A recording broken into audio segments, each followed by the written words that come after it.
Katika muziki wa Marekani, moja ya bifu kali kati ya muziki wa hip hop nchini humo ni beef kati ya Kendrick Lamar pamoja na Drake. Sasa ameibuka msanii kutoka Nigeria, Rema, katika mahojiano na chombo kimoja cha habari ambalo ni jarida la Rolling Stone Future of Music huko Nigeria.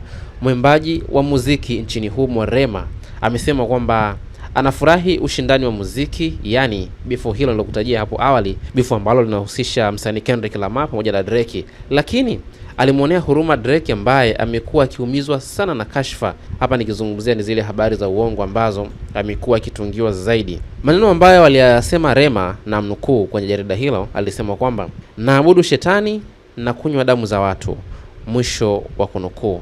Hayo ni maneno ambayo Rema anadai ameshawahi kuzoshiwa yeye pia, kama ambavyo Drake anazoshiwa. Mimi kuwa Illuminati, kuabudu shetani, kunywa damu, bila shaka ningepoteza mashabiki fulani wanaoamini kila kitu wanachokiona, mwisho wa kunukuu. Hasa Rema amekuwa akisema kwamba amekuwa akitungiwa hadithi habari ambazo akihusishwa kwamba yeye ni mmoja kati ya watu ambao wanaamini kwenye imani za kiza, wanaamini kwenye imani za shetani. Lakini anaendelea kusema kwamba hata hivyo Rema bado angefanya ngoma na Drake licha ya kupungua kwa ushawishi wake kutokana na maneno ya mtandaoni.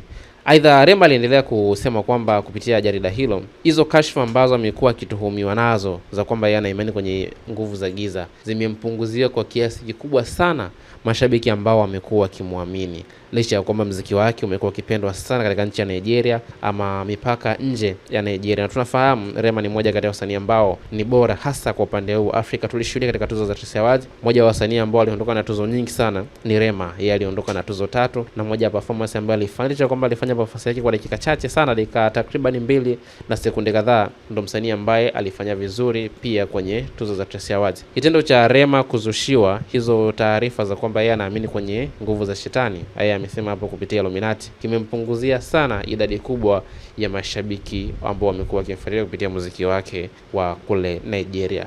Kumbuka hii ni Sawasawa Digital ambako tunakuhabarisha kiganjani mwako.